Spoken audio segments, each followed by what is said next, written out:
proud. Mother, who I spent a lot of time with, she's about that tall, and she was a weeper, which I inherited from her. And she goes, I need to tell you something I've never told anybody. And my whole family, everybody's there, you know. And I go, well, what is it? She goes, well, I just need to talk to you in private. And I said, well, okay. So we go off to the corner, you know. And she goes, I dropped you on your head when you were a kid. So I finally figured out what's wrong with me. I'm like, that was really great. Okay. I don't quite know how to do my mom. Her name was Anna Lou Anderson. She was from Eastland, Texas, born in 1930. Married a guy named Jack first and had me and my sister, and then she married a guy named Henry and had my little brother Adam.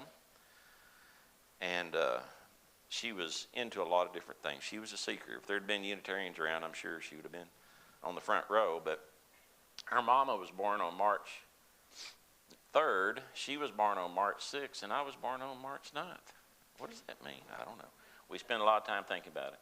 She was a, what do you call an autodidact? In other words, she did a little bit of college, but she did a lot of reading her whole life and was always interested in everything. And that's back when we only had 2 channels on the TV, so our life was spent looking in books, you know, and my parents were always Socratic in their technique. In other words, they rarely gave us answers. They always just asked us what we thought. And that started, I don't ever remember getting much of an answer out of them, but they would say, well, what do you think, you know? And so she was into all kinds of things, but one of the things she did was, for a while, she was deeply into horoscopes. And so there we were, Methodists, and my mother's working on these charts, and nowadays you can do it with the computer, but back then it took a bunch of calculating, and you had to figure out the very moment you were born, and all this stuff. And she worked on it forever and told us to leave her alone. And our deal of playing in the daytime in the summer was to go out in the backyard and don't come back in, you know. And so she came up with the answer. Our lives were plotted out on this paper, and she never told us what the answer was. She said, well, I'm not going to tell you. And I said, well, why don't you? You know, I'm still curious. I don't know. When she died, we couldn't find it. We were all 3 looking for it. So my mother was a child of the Depression and World War II, but we were children of the 60s, and so life was in turmoil a little bit back then, and there's a lot going on, and we were in that little bitty place, and so our town only had about 1,100 people in it. So when kids started going off to Vietnam and not coming back, it was only about 3 or 4, only 3 or 4.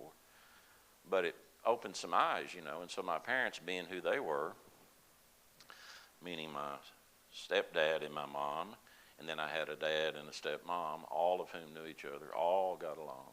It was great. But we hung a peace sign on our fireplace because it was war, and they were not big fans of the war, but it's necessary. And so to this day, I still fly a peace sign on Christmas over at my house, and I hadn't been attacked yet. So she's a yoga practitioner. She was a lot of fun. And I titled this Moma, M-O-M-A, because even though my family was literate, and I kind of am, that's how I spelt it when I was a little kid, because I'd write letters home when we'd go off in the summertime with my grandparents and always address them to Moma. But anyway, let's see.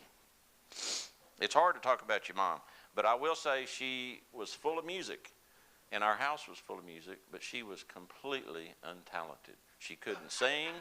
She couldn't keep time, but she was the world's best arranger, you know, and so we just sang and sang and sang and sang and played lots of music, and she raised 2 guitar players and was married to one, and I still play every once in a while, and it's really fun. So she taught me about songs in my head, and of course, if y'all remember, that's when the Beatles, oh my God. And so she and my sister were in love with all the Beatles, and of course, I like the Monkees, you know, what can I say? So they gave me a bunch of crap about liking the Monkees, but my mom was the mom that we got the album, and whichever album it was, when Paul was supposedly dead, and if you played it backwards and put the needle on there. And she was the one that did all that. She also ran the neighborhood card game. You know, she was a card player and a Scrabble player. She loved all that games, and so she had a standing card game going on for years. And after all the kids moved out, she still had card games going on, and they played for real money, you know, pennies and dimes, and played a lot of poker. She fought the school board, which is like that movie, because our school board did not want any dancing. So my mom and a couple of friends went before them, talked them into letting us have an 8th grade prom. There were 40 people in my class, biggest class they ever had. And they did it. They fought them. It was bloody, but they got it all done. But everybody, if the kids were going to go, their parents had to go too, to chaperone. So you can imagine how much that fun that was for 8th graders. So not one single dude would dance. All the girls got up and danced, and my mother she never got over that. She was mad at me forever. We wouldn't dance. Okay. She had a lot of favorite songs, and y'all have heard 2 of them. I couldn't even begin to pick, really. But another song she liked is that Bob Dylan, "It Ain't Me, Babe," you know. It ain't me you're looking for. And she was a great cook. I was raised in a village, literally, by moms that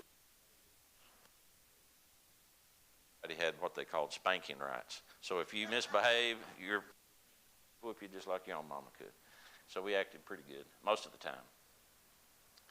So in the end, she got emphysema. My stepdad was doing good. He fell down, had a heart attack, woke up, thought he was 40, and he was 70. And that it was fun, really. But he was a little bit confused there towards the end, and then there she's going. And so he passed. My brother and I moved home, and it was the best thing I've ever done. But anyway, when he died, we got a phone call from a lady that said, "You don't know me, but I knew Henry, my stepdad." And she said, he was a teacher in my school. Our town was segregated until 1963, I think, when I was in 2nd grade. And I didn't even know he did this, but my stepdad taught in the school because the only people they had for a teacher, the only person was the preacher, who was basically illiterate. So my stepdad was trained as a teacher. So he taught there until they desegregated, and he never said anything about it. But when he died, Eloise called and said, "I want to sing at his funeral." And I didn't know Eloise, and we're in this little Methodist church full of people that look just like me, red-faced, you know, white folk. And so this lady came out on the podium, or whatever, the altar, and started singing. And the first song she sang, which I'd never seen before, a cappella, was, what a friend we have in Jesus. Boy, my old hair stood up, and I thought, dang. So it was like a whole concert. Then we bury Henry, okay, and church is full of people. Then it's my mother's turn, and she's dying, and she's tired of not breathing, and so she decided she was going to stop taking her pills. Prednisone kept her breathing. So she had a doctor, and this is the way life works. Out in that little town, they send physicians that grew up somewhere else and been educated in the United States, and you've got to do service for a small community. So this guy showed up right at the end for her, who was a pulmonologist who was trained at NYU in New York, and he was a lung guy. And he was a Muslim, which was perfect, and he grew up in Damascus. So him and my mother just fell right in love, and they're talking about all kinds of stuff. And so then the little church was a guy named Virgil, and the Methodist church is like the army. You know, you sign up, and they'll send you around to wherever they think they need you. So they took Virgil, this guy who I'd never seen before. He was the local preacher, and he went around town, and he'd introduce himself and say, "I'm Virgil, Reformed Baptist, down here at the Methodist church," you know, because it made everybody mad because of the politics of the Baptist church. So he was there, Resdy was there, and my mother tricked. Resdy came to our house every day, the doctor, and he hung out with my mom because she was fun. And they were talking about all kinds of stuff, and so she told me, "Do you think Resdy will help me if I start dying if I don't take my pills?" And I said, "Mom, I don't think a doctor can do that. You know, they're not supposed to aid you in your passing," because really she was healthy except for her lungs, which means she couldn't get out of bed. But anyway, she said, "Well, I'm going to trick him." I said, "Really?" And she goes, "Yes." So he came to the house as usual. He went back to talk to her, and he came out, and he was crying. And he goes, "Your mother tricked me." And I said, "Yes." That's what she did. And so she was dying. I was mad at her because it's my mama. I didn't want her to die, right? Even though she was a gigantic pain.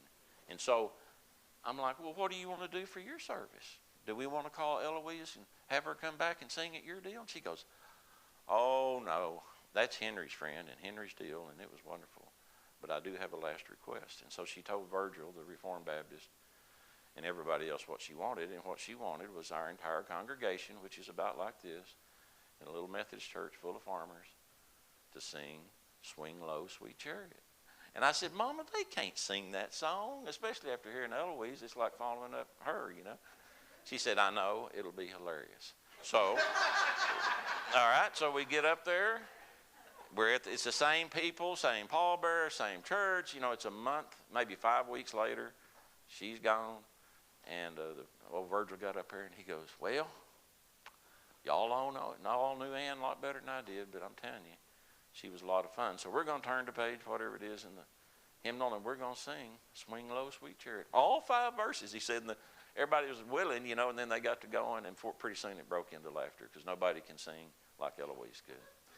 So that's a little taste of who my mom was. It occurred to me that she was a countercultural person because she liked to push back against what she saw as things that were wrong, and I think that probably made me who I am too, because I'm like that.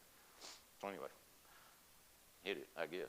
Can you do it? I don't know. We have a Swing Low, Sweet Chariot coming. I don't know the proper way.